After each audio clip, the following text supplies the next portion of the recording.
Sweet. Hey, Trina, have you seen the? Have you seen the Oreos? I could have sworn we had Oreos in here. No. I know we had Oreos in here somewhere. I don't know where.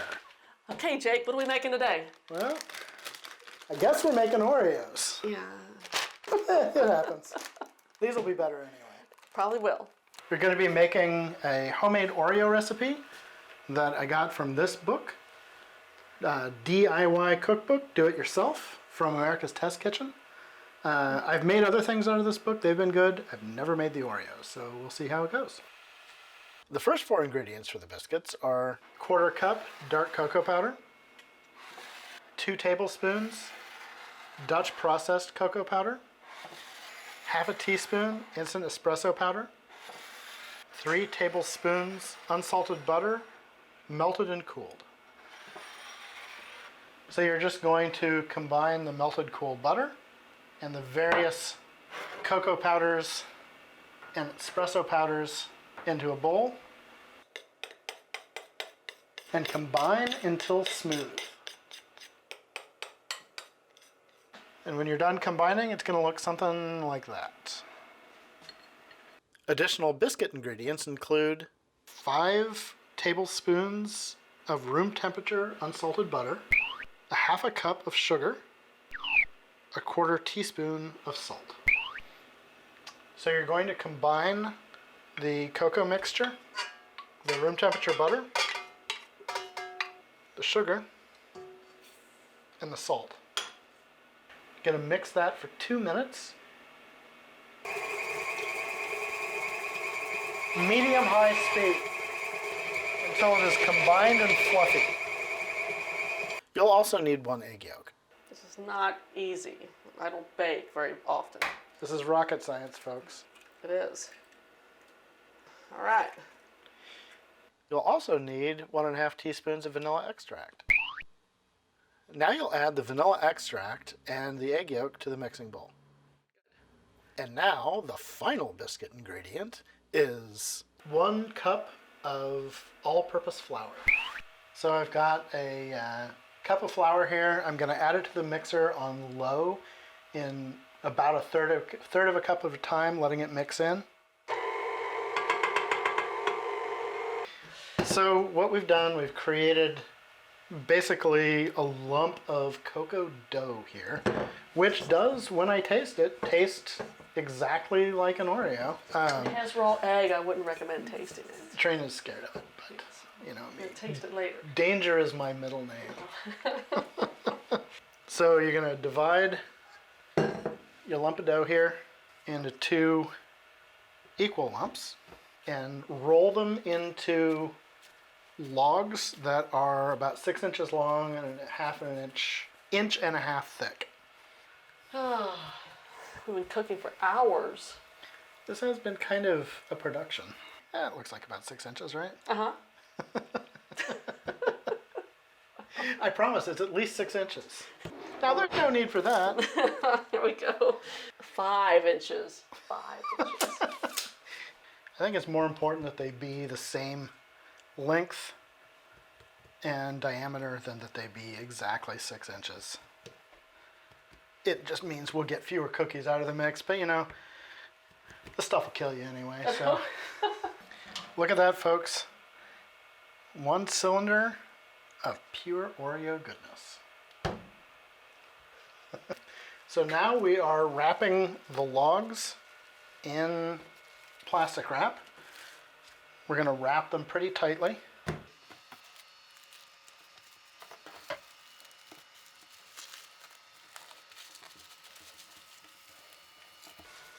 Rolling it out a little bit to make sure that it maintains that cylindrical shape. And now we are going to chill these in the fridge for 1 hour to just kind of make them firm up. So we've been letting the logs of Proto Oreo chill in the fridge to make them hard enough that we can slice it. As you can see, it's pretty hard. What we're going to do, take a sharp knife. We're going to try to cut this into 1/8 of an inch slices. And then you'll place the biscuits on 2 cookie sheets lined with parchment paper.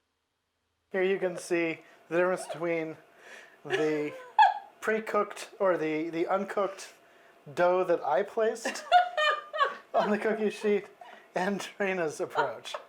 I'm in a hurry. It is possible I am somewhat more methodical than We've she been doing is. this all day. This has genuinely consumed an entire day.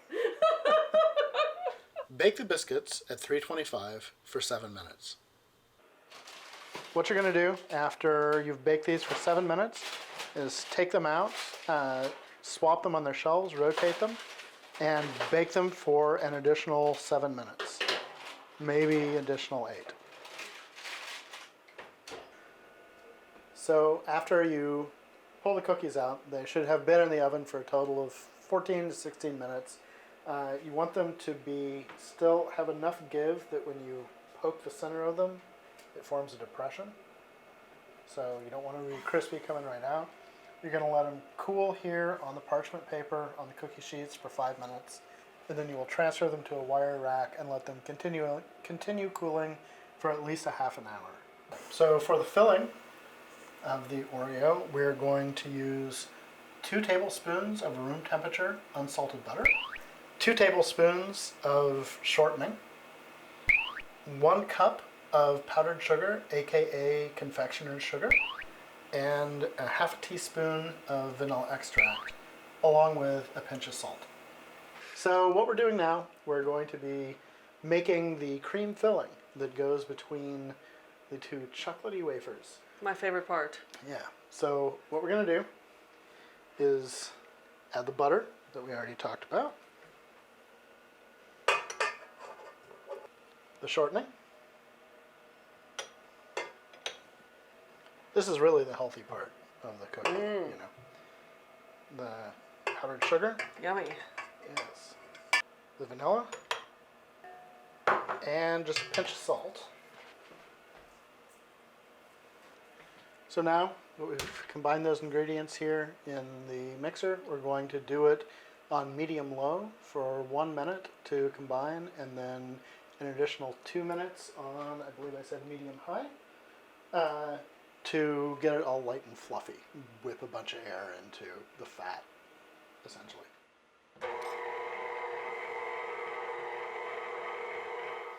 So now we are at the icing stage. It's been like 12 hours. Yeah, at least 12 hours, possibly 12 years.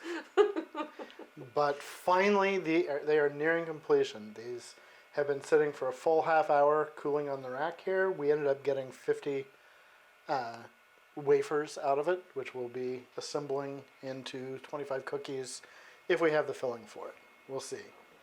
So what we're doing now is placing a half a teaspoon of the filling, which is, I find it excessively sweet. It is just to Trina's taste, which is why she likes me. And we are just placing a little blob of the filling in the center of no more than 25 of these cookies. All right, so we ended up with more filling than we expected, so Trina got to make her double stuff fantasy come true for most of them. I insisted on one of them being single stuff. But what you do, so now we've got the cookie there with a half teaspoon blob of filling. Take another cookie, put it on top of it, and just press together like so. And voila, we have a homemade Oreo. Interesting thing, so a lot of people view the Hydrox cookie as an inferior generic form of the Oreo, but actually the Hydrox cookie is the original cookie and the Oreo was a knockoff of it. The Hydrox cookie came out in 1908 and the Oreo was developed as an imitation of it in 1912. However, Oreo, I think, is the single most popular brand of cookie in the United States today, and I'm not sure that they still make Hydrox cookies, honestly. They might. I never heard of them. Well, how about you, viewer? Have you heard of Hydrox cookies? And if you have, where are you from?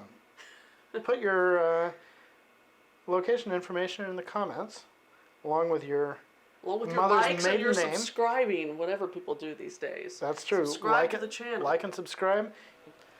You have to have milk with these.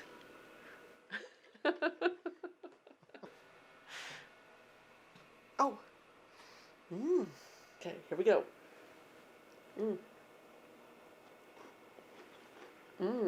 That's good. That is really good. This is not even an exaggerated reaction. Really good. That's really good. An excellent cookie. This is quite a bit better than an Oreo. Oh yes, definitely. Man, And I like Oreos. I don't really, but I like these. These are good. Well, was it worth it? Oh, it was actually absolutely worth it. These are great.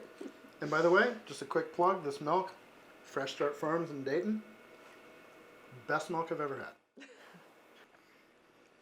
Okay. Is that it? That's it. All right. Let's eat cookies. All right.